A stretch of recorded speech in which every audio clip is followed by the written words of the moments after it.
300 টাকা প্লেট বিরিয়ানি খাবেন কি খাবেন না, এর লোকেশন কোথায়, আসবেনই বা কি করে, আপনারা সম্পূর্ণ তথ্য পেয়ে যাবেন আজকের এই ভিডিওতে। সুতরাং শুরু করছি আজকের এই ভিডিও। হ্যালো ভিউয়ার্স, আমি নাজমুল ইসলাম, স্বাগত জানাচ্ছি আমার নতুন ভিডিওতে। আমি এখন আছি আসলাম মিয়ার বিরিয়ানির দোকান। লোকেশন নারায়ণগঞ্জ বন্দর। যে কোনো রিক্সা বা অটোতে করে 30 থেকে 60 টাকা চলে আসতে পারবেন বুরুন্দি বিখ্যাত আসলাম মিয়ার বিরিয়ানি দোকান। 300 টাকায় প্লেট বিরিয়ানি খাবেন না কেন? এতে মাংস আর প্লেট ভর্তি বিরিয়ানি না খেয়ে যাবেন কোথায়? আজব ব্যাপার, এখানে আবার কি হলো? বিয়ে বাড়ি নাকি? না, এটা হচ্ছে আসলাম মিয়ার বিরিয়ানির দোকান।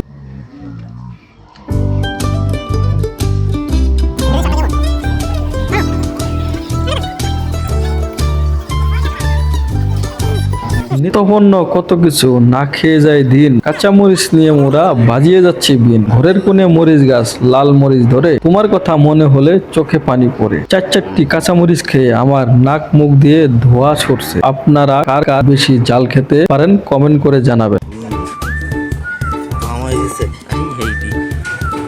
আমাদের খাওয়া দাওয়া শেষ। খাওয়া দাওয়া শেষে আমরা এখন একটি ঠান্ডা কোলকোল মজু খেয়ে নিলাম। মজু খাওয়ার পরে শরীরটা ঠান্ডা করার জন্য সুস্বাদু একটি পান খাবো। চলে গেলাম মায়ের দোয়া পানের দোকানে, নিয়ে নিলাম একটি পান। এখন একটি মিষ্টি পান, অনেক সুস্বাদু, চাইলে আপনারাও ট্রাই করতে পারেন, খুবই টেস্টি। আজকের ভিডিও এ পর্যন্তই। দেখা হবে অন্য কোনো একদিন অন্য কোনো একটি ভিডিও নিয়ে। সকলে ভালো থাকবেন, সুস্থ থাকবেন, খোদা হাফেজ। এখন আমাদের যাওয়ার পালা।